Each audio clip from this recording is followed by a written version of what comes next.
What is up, guys? My name is Jack William, founder of ANARCHY label and your host. If this is your first time, welcome. And if you enjoy your time here, the chances are we probably have a lot in common. You've got big dreams and you're willing to do anything possible to make them happen. In today's episode, I had the absolute pleasure of talking with Noah and Julian, founders of Austrian-based streetwear label Maezen. This episode really lit me up because I love talking about ambition. I love talking about goals and visions, and I could see the boys really do as well. So in this episode, we spoke about books that had shaped them. We also chatted about their vision, where they plan to take the brand, and a large part of this conversation was based around personal development and how important that is for success. So this episode is brought to you, as always, by ANARCHY Label. Head to anarchylabel.com and get yourself some brand new clothing and use the code BTM15 to take 15% off already incredible prices. Make sure you stay all the way to the end of this episode, guys, because it is packed full of value. And without any further ado, I'd love to get stuck in. So let's do this.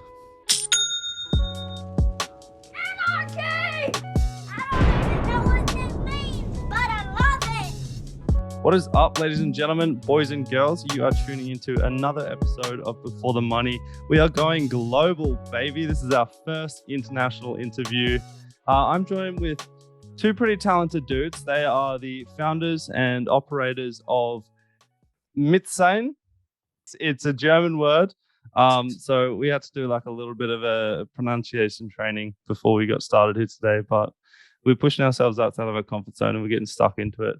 So Julian and Noah, how long have you guys been running the brand for? We'll give the context of what you guys are doing currently, then we'll jump back and really dive deep into what built you guys as individuals. So how long have you guys been running the brand for? We're running the brand for now about a year. We started selling on about 2 months ago, October 7th, 2021. It's going pretty good for now, but we started on working on the brand in September 2020, so about a year ago now. Yeah, it took us around 1 year to get to the point, to the launch point, let's say, because the product we have, it's a clothing, it's an apparel product, but it's a little bit more complex since it's embroidery. So we, regarding quality issues and everything, it took us around 1 year to get there. Just to give a little bit of a visual for everyone that's listening, so you guys team up with like digital artists and you create like these really intricate like embroidery pieces, and then every single artwork is unique, and you put them on hoodies and all that kind of stuff. So it's a unique approach, especially with the exact way that you guys are doing it. So how did that idea come about? So the idea came up a lot of years earlier. So about 4 or 5 years now earlier, I had the idea to put a classic art on hoodies and t-shirts, not those kind of modern art like now. But I had this idea about I don't have to know how to start a business 5 years ago, and so everything it wasn't the right time. And then about 1.5 years ago, I started to read into e-commerce and everything and the clothing business. And then the idea started to form itself. And we then talked together, looked up for artists, modern artists. And yeah, that's how it started. Yeah, because Noah, you came in a month or so after the idea was first hatched, hey? Yeah, so basically, me and Julia, we knew each other from the place. Like, we live in north of Italy. It's called South Tyrol. It's the Dolomite region. So there, basically, everybody knows everybody. And then we transferred. We both went to Vienna, but we didn't kept close in touch at the beginning. So then, at some point, he came up to me and said, "Yeah, I have this idea. And I would like to launch this brand. Do you want to join me?" And since I have a marketing background, I said, "Why not? Let's give it a try." Because I always say, if you never try, you never know. And this is how the journey started then. And since then, we are working almost full time in it. Oh, that's fantastic. And you realize as soon as you like dive into a business and stuff, you very, very quickly realize how much you don't know. But at the same time, you learn really fucking quick. I've never had a job or anything like that, but I've had many failed businesses. and they've been my university. They've been my education. And so I like it's like if you never try, you never know, and that's exactly right. You just got to dive in and see what happens. And you're like, so far so good. You guys have been selling for about 2 months. We've got a few pieces left, not the entire drop sold out, some pieces now. The first two, then we made a special edition, a black edition. That one sold out because it was highly limited. Yeah, exactly. And are you changing much leading into drop 2, or are you just sticking because that's one thing that I'm curious about, because one thing that I've done with my personal brand is I felt like I've changed our style quite significantly between collections. Because it's my personal style has changed a lot as well. Is the same kind of thing happening with you guys, or are you gonna try to stick with that, what you've built? Yeah. So this is a question. Basically, we want to stick with this format of this box logo in front. This is like we want to be recognized. Yeah, there's much planned, but we want to be recognized through this box logo. Yeah, it's some kind of unique selling point for the beginning now, because you recognize the brand through these box logos and the detailed embroideries on the front. How important do you think that is for your marketing? Nowadays, there's so much out there, there's so many brands and everybody does something, and it's difficult to let's say as a brand to stand out, The noise. So you have to find out this unique selling point of yours and try to communicate that at the beginning, at least, until the people know, okay, this brand does this and I like it because of that, Our plans are to go in a broad section of embroidery, obviously, because now we're going to specialize on this. We have a lot of know-how we didn't have at the beginning. That's why it started in 1 year and not right at the beginning. But we want to go in a broader section, but in the embroidery field. But for now, we want that all people recognize our brand, buy those box logos, and that after that recognition at the beginning, we want to make more products with embroidery on the back, for example, or. I think it's also for your brand like this. Maybe your brand is more about message, also. And so either you differentiate yourself through like the design or also through the message, you communicate. Yeah. No, I'm really glad you brought that up, actually, because that's like the main reason. That's the reason why I've got this podcast and stuff like that as well. I'm trying to share a perspective, and I'm trying to kind of nudge people towards positive viewpoints and things like that, and just educate in the best way I possibly can. But what has been a major learning curve for you guys? Because it's impossible to avoid failures in an early business. So what was a major thing that you're like, oh fuck, I'm not going to do that again? The major learn curve was the quality of the embroideries, because at the beginning you have the image of the artist. And you think, okay, you give the image to a puncher. The punchers are the digitizers, which make the programs for our stitching machines. You give them the image, they make the program, and it works. You think that at the beginning. But after that, you learn that there is so much which comes into a quality program, like the density of the stitchings. The density gets too high, the image gets bumpy and everything, and it doesn't look good. And that was a process which took us long, because first you have to make the image, then you have to make the program, then you have to make the first samples. Until you get the samples and everything right, it takes about 2 to 3 weeks or to 1 month.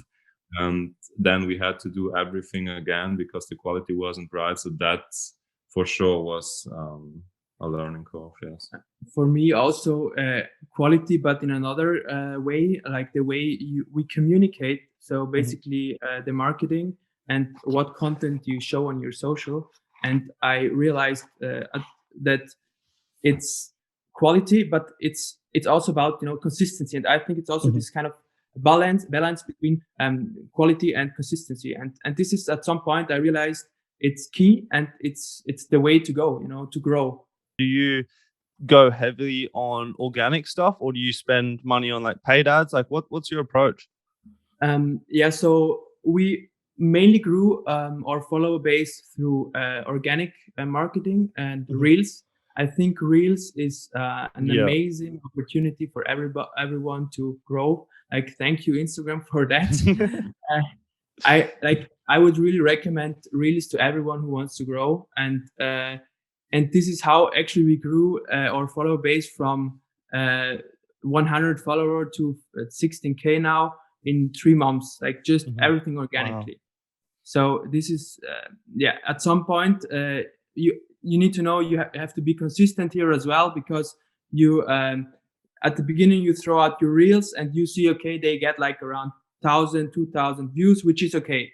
But after you post more and more, and after several weeks, the Instagram algorithm recognizes you and says, hey, this brand is delivering, or this like account is delivering constantly good content, and they push you then. And this led to the fact that we were able to have 3, 4, 5 viral reels with around 500K views, and this is great. Wow. So everybody out there, just reels is the way to go. Yeah.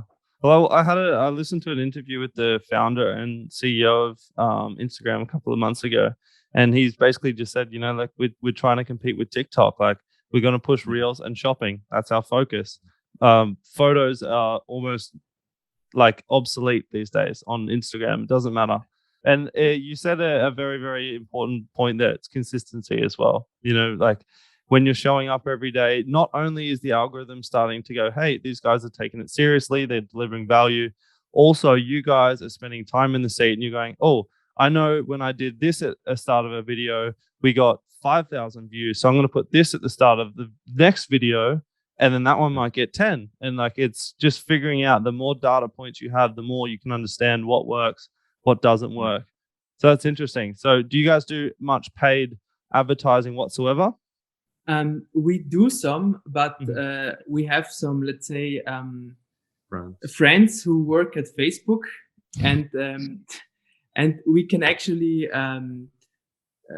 run our ads through their Facebook budget, because every Facebook employee gets every account manager, let's say, gets some trial budget, you know, where they can run ads to train their skills. And this guy said to us, hey, I don't know what to do with my money. Do you want to can I use you as my trial, you know?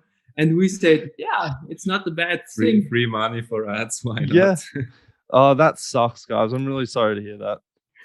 Yeah, I mean, we're also sorry that we are his trial. No, like we're pretty happy that. Then one day he came up to us and say, hey guys, I have a friend here at Facebook, and he already doesn't know what to do with money. Do you want to use his too? We said, well, if he doesn't know how to use it, well, why not? Yeah. We're pretty glad that we have this opportunity, because not everybody can say, okay, I have a friend at Facebook who supports the small businesses. Yeah, and especially because we're not so specialized in ads for now at the beginning, and we can test a lot of things if it works or if it doesn't work, and we don't spend money. That's the biggest opportunity, and we are very, very thankful for that. Yes. Money and time as well. Like I have a few conversations with people that I kind of help to get their businesses up and running. And I always suggest, like, in the beginning, run your own ads, like in control of your own advertising, because you learn so much about the business. But you guys are obviously, you're still putting time into advertising. You're just focusing on organic, you know, which is probably more difficult. Anyone can put money behind something and get some kind of results. You know, especially with the way that the algorithms work these days, it's like they've almost taken all the control away from the advertisers, and they're just like, oh, let Facebook algorithm do the work and just give us money. You know, it's gotten fairly like straightforward. But I want to digress a little bit, just to kind of set the scene on you guys. So first of all, I'm going to start with you, Noah. What fires you up, brother? What fires me up? Yes. What fires you up? What gets you excited about life? Working on something I really love. And doing it not alone, but with friends, and sharing all the successes and failures. And this is something I realized in the last 2 years, you know, and it's just, just what life's also about. It's not about yourself always. It's about sharing and caring. It's about collaborating with others. It's about sharing good moments and bad moments. What also fires me up about life is, it's the process. The process of working on something. And I set myself a goal and said, I want to accomplish this. Maybe you have had this also someday. In the moment itself, you can't really appreciate so much what you are doing, but maybe one year ahead, and you think back and say, wow, this was actually a good time, or this is actually something nice. This is two things that excite me. Maybe I would have to think about deeper what also there are much more things, because I'm really a person that gets excited pretty fast. If there's something, if someone has a new idea. The best example, Julian, he came to me and said, I have this idea with the brand you want to join. And I say, let's do it, I love that, man. It's especially as business owners, we can get so fixated on the end goal and forget that the process is why we do it. It's the most beautiful part. And when you fall in love with the process, the end goal is irrelevant, because, you're essentially living your goals every day. So fantastic answer. Julian, what gets you fired up? For me, from the beginning on, it was always creating quality and delivering quality for our customers, for our artists, help them, donate to charity. So it should all be a process of creating quality in giving to our artists with which we collaborate. For us, obviously, the process, Noah said it, is the most important thing, because you realize at the beginning, we were starting with, 100 followers. Then we got to 1,000 followers, then 2,000. And it's always just one step more. But the important thing, how he said it, is the process. And everything you do in that, the people you get to know, the artists, you get to know the visions behind their images, the talks we have on Zoom about their idea, the image, the message they want to share with the people, and everything. That's awesome, the process. And is this your first attempt at like business, or did you have side hustles and stuff like that previous to this? No, the first real one. That's For me, it was also the real, but I started doing videography before starting with the brand, because I worked. I did a business degree, and I worked after that in some consulting firms. And then I got the life crisis and said to myself, this is not what I want to do in life. And I want to do something I stand for, and I really want to create something. And this is when videography came into place. And this now helps also us as a brand, because I can use these things to create videos and stuff. So, what fires up you? Yeah. One of my favorite things to do when I learn something new is teach it to someone. And it's something that I've done my entire life. Like when I'm learning something new, where I'm finishing a book, like I almost annoy people with how much of the information I want to share with someone, especially if they're not like that way inclined. Like you can see their eyes roll, and I'm just like so motivated and like excited when I learn something new and I can teach it to someone. So my goal, my milestone that I'm working towards at the moment is this thing that I'm calling ANARCHY HQ. Basically, I'm trying to create a machine that I could have given to me 5 years ago and said, hey, you're working really hard. Here, let me offer you some resources. Here, jump in my podcast studio. Here, let me use my marketing team and let's build out your vision, all that kind of stuff. I'm trying to build that machine so that I can help me from 5 years ago. That makes sense. And just creates like a creative hub where everyone comes and works together. And if you expand out further from that, my macro goal is to change the way the world views the term anarchy. So are you guys familiar with what anarchy means at all? Anarchy, yes. Yeah. Anarchy. Exactly. So everyone has like an idea of what anarchy is. And like you probably get some visions of maybe like, I don't know, riots or violence or all that kind of stuff straight away, right? And that's because that's what the media has programmed us to. But when you break down what anarchy is, it is society functioning without government, basically, or without someone telling us what to do, to put it simply. And So the way that I view it is, for Anarchy to be successful, we have to cooperate, we have to be empathetic, we have to love each other, we have to work together, basically. So when the media talks about anarchy in the place of violence and destruction, to me, that is failed anarchy. That is not cooperative, that is not empathetic, that is just chaos, basically. So I'm trying to educate people as well as provide opportunities and content and good quality products into realizing that anarchy is actually a really beautiful thing, and it's something that is very cooperative and benefits us all. So that's the macro goal. Great vision. I know it's exciting, but like you said, Noah, it's the thrill of the journey. At the end of the day, it's going through, waking up every day and going, hang on, my life's fucking awesome. That's the best part. You have to tell you this sometimes, because sometimes you get stuck in the journey and don't realize that what you accomplished and what you are doing. You just go and go and go, but you have to set back sometimes and say, hey, I accomplished this and I'm doing this now, and this is something great, and I can be proud of myself, and I can do great things. I can educate people, whatever, So. Being thankful for everything you accomplished, everything you have. Yeah, definitely taken my past experiences for granted at times. Especially if you've got big expectations of yourself, you can kind of like look at where you are at life and go, oh fuck, I should be so much further ahead. But it's like at the end of the day, you're so much further ahead than where you were a year ago. If you're doing the right things, you're always moving forward. Whether that is inside here or in the real world, it doesn't matter. Like, you're always moving forward when you're intentional about your actions. So are you big into, say, like reading? Do you guys meditate, all that kind of stuff? Like, what's your approach to personal development?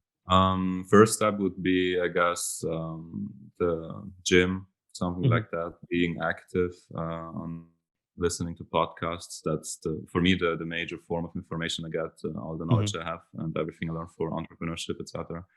Besides doing it, obviously, because it depends on your niche and your field. But yeah, we're reading a lot, listening to Audible every month. So self-development, obviously, the most important thing, because you can't get everything from degrees. You have to learn it by yourself. Yeah, I can add on that. I mean, I did a degree, right, and now I'm doing also like part-time a second one, and I feel that especially now that what I learned in the degree is so subtle, it's not a lot, and you have to constantly work on yourself because it's not enough, so the mind and body are one of your most important things. So work on your body, do exercises. I used to do competitive swimming for 10 years, so I had this routine, and this gives a lot, this makes you you grow so much also in your mind. You learn how to do things, you learn how to even if you don't like something, you say to yourself, I have to do it now. So even maybe you say, I don't want to work out now, but I do it anyways, and this transfers to many areas in your life. You get used to the hard parts, and they're more easy to fulfill than in the end, because so I was a fitness trainer for about 3 or 4 years, and went every day to the gym for about 2 hours. And obviously you get used to the hard parts, but you do them anyway. And that's also for every other part in your life. You don't say no anymore, because you say, I can accomplish that. I know that hard pins are easy if you do them consistently on a daily basis, and that helps a lot with business too. Yeah, I respect that a lot, because like it's easy for us to give up, especially when you're running your own business and like no one's watching, no one cares if you succeed, no one's like there going, oh, make sure you get up and do all these difficult tasks. It's like it's up to you to be self-motivated and to have that discipline and stuff like you were touching on. When I first started reading, that's when like shit started really clicking, so you can absorb an entire lifetime in the space of like a couple of hours. It's absolutely incredible. So what's your favorite book? I think there are two books I really I think they formed me in a way, and it was one was How to Win Friends from Dale Carnegie.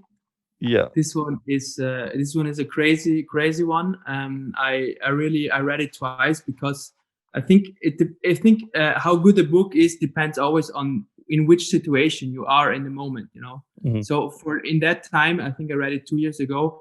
I was really into this kind of, you know, self-development, and then I read another book which really was nice. I read, I think, last year, and it was Shoe Dog from Phil Knight. Love that book. It's how he built Mm-hmm. Nike, and it's also great. It was also inspiring because I was building, you know, the brand, and then I could get a lot of inspiration from it.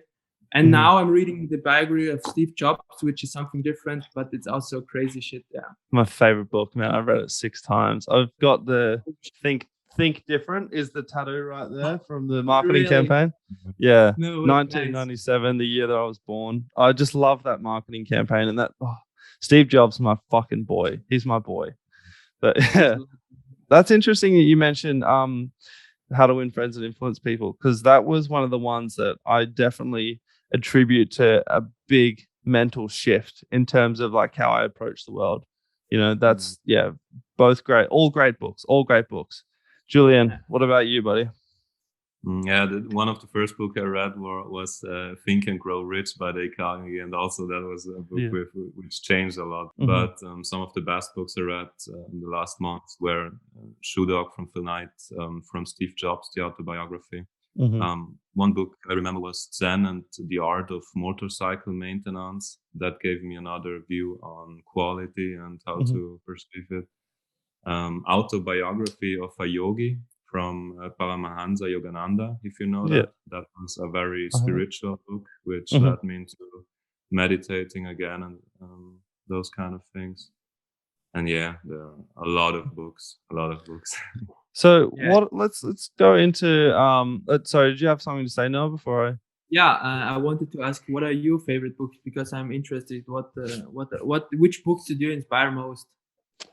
So Steve Jobs, I've read that so many times. I love that book, and I actually had a I'm not sure if you guys into psychedelics or anything like that, right? But I read the book, Change Your Mind. I read it.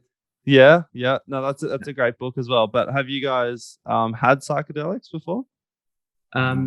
Me, I didn't have, but I'm planning to have at some point. You know, at the moment I'm not in the right mindset, but I will do it in one day for sure, because I had in life already several touch points with it. You know, regarding people in my environment, they did it, and also like I was pretty interested in it, because I think it's crazy how something so subtle, you know, from the you take a micro things and it changes you totally. That it literally changes your mind. Yeah, but it's also, you know, you have to be a bit prepared for it. You know, you don't take it just on a festival and say, yeah, let's go on a trip. You know, you have to do it when you're prepared, and this is something I want to do one day. Especially for the first time, you know, because like it's the thing, like whenever our mind is opened up like that, if we're not expecting the unexpected, then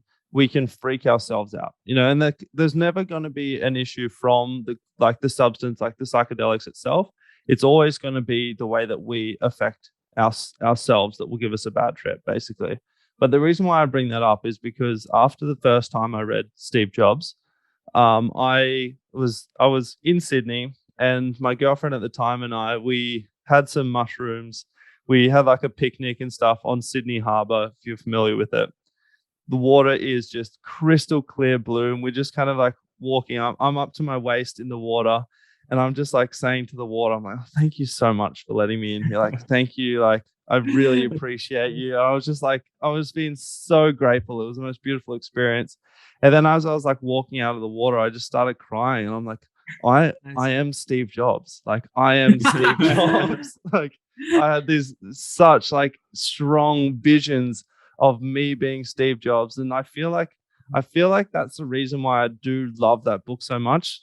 Like, obviously it's a great book and I connected with it, but having that psychedelic experience, and I felt like I stepped into the shoes of Steve Jobs. I was like, then I got the tattoo like straight away. So have some kind of emotional connection to that book through that experience. 100%.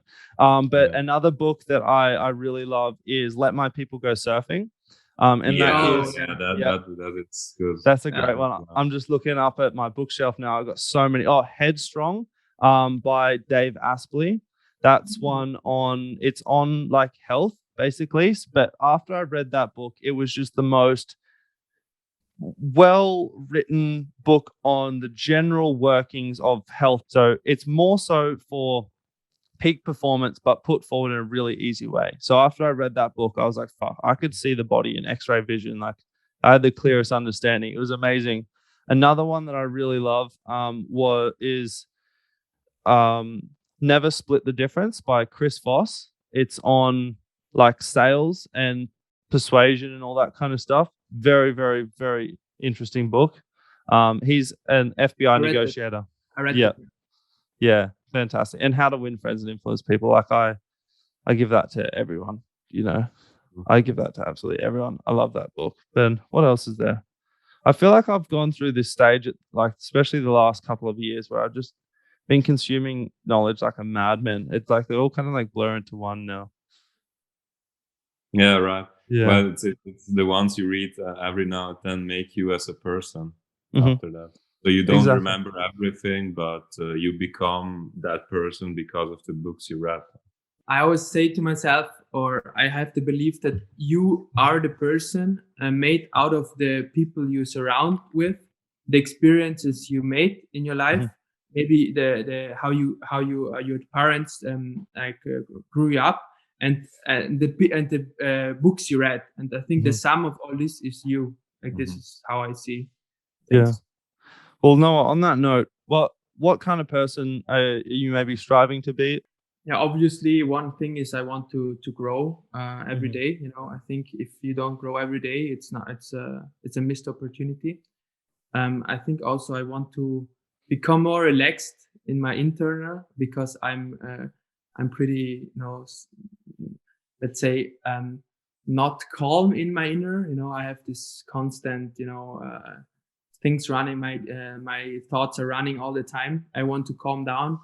You hear a question all the time, but you never are able to answer it in a certain way. You always think about those things you want to improve, like in your physical level and your mental level, read more and get more knowledge, get fitter or everything like that. But it's always a constant improvement, I guess. Those questions could be asked every day, and you have different answers. Are you guys familiar with an American guy named Grant Cardone? Yes. Yes. Yeah. So a sales guy too, right? Yeah. He's like a big real estate sales dude. Very, very intense. But I read one of his books, and he talks about his goal setting technique. And I've adopted that probably about 2 years ago. And so every morning, just a blank piece of paper, I just write down everything that comes to my head. Doesn't matter whether it's like, you know, something that I've never written down on my goals list before. Maybe it's so huge. Like I started writing about a year ago. ANARCHY is $1 billion community. It's like, where the fuck did that come from? Like $1 billion. How on earth am I meant to do that? But I just started writing it. And then since then, it's been at the top of my list every day. And, you know, so I've just, sometimes things are on there for a couple of days and they disappear, you know. And so every morning and then every night, you just write down, and just the first thing that comes to mind subconsciously, and you write your goals as if like they have basically happened. So like if you're talking about driving a black Tesla, your goal would be, I drive a black Tesla with XYZ wheels, you know, or I live in XYZ address and my house looks like this kind of thing. And then what I found is it sets my day up and on a really high energetic level, because I then go through the day as if like, oh, I'm building $1 billion business. You know what I mean? So it's like you just go through the day and it's like, oh, of course, this little minute problem I'm dealing with doesn't matter. I'm building $1 billion business. And it just really sets your goals in context. And it's a great habit to kind of get yourself stuck into.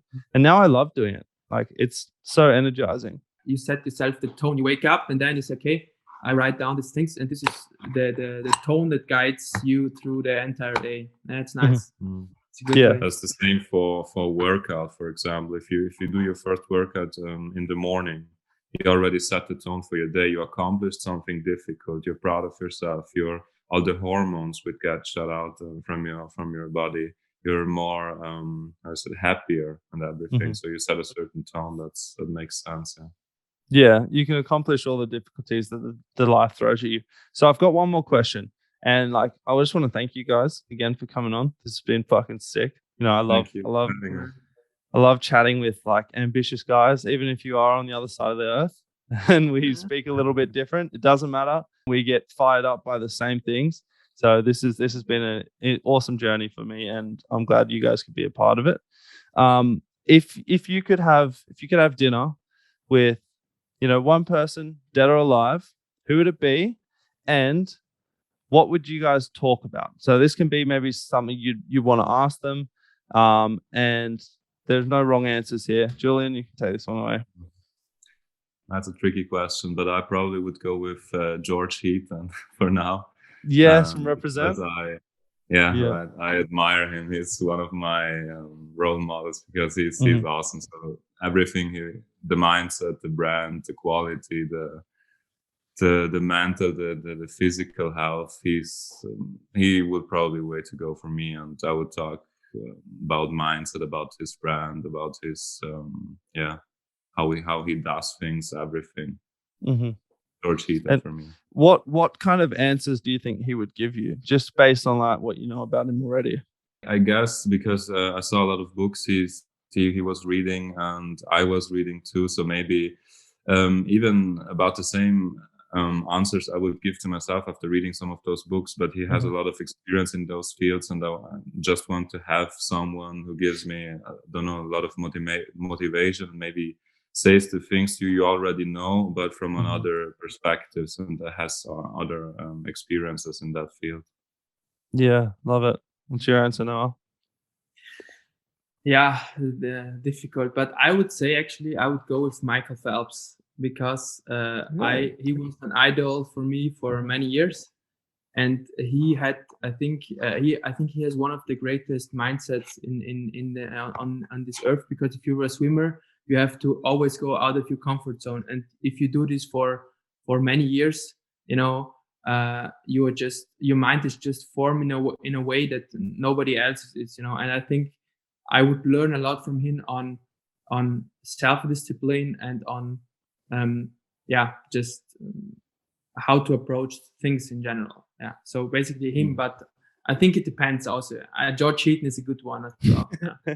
George, we're up for a dinner. Yeah, guys. And then maybe when you guys catch up with dinner, you'll convince them to come on before the money. Hey. Would be great. Yeah. Sure. Fantastic. Well, thank you so much, boys. This has been an absolute pleasure. Myself and the audience, thanks you for your time. Thank you for your perspective. I'm looking forward to seeing big things for you guys in the horizon, because I know you're just warming up. This is just the beginning. Thank you, Jack, for having us. It was a pleasure. A pleasure. Thank you, boys.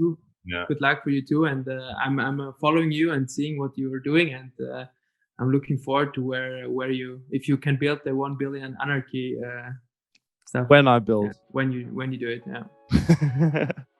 Awesome. All right. Thank you, guys. Have a great night or day, or it's day for you guys over there. So have a fantastic day.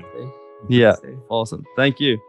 Hey family, thank you so much for hanging around and sticking all the way till the end. If you took home a piece of value from this episode and you feel like you would like to contribute to this mission at Before the Money, there is a donation link below where simply for the price of coffee, you can help us spread this message of growth and positivity far and wide. Now, please feel free to send me a message either on my personal Instagram or through the brand. So that's @_Jack William or @BeforeTheMoney_. I would love to hear what you took out of this episode. Like, follow, or subscribe, leave a review on Apple Podcasts, or simply share this episode to your channel of choice. Honestly, guys, anything you do goes a long way in helping us. And last thing, before we say our goodbyes, take advantage of this insane offer from Anarchy Label. Head to anarchylabel.com and use the code BTM15 to save yourself 15% off. Now, all this information is listed in the show notes below, so feel free to go and check that out. Go and click on our guest's Instagram as well. So much love, guys. Really appreciate you hanging around for another great episode. I will see you buzzing with energy next week. Peace.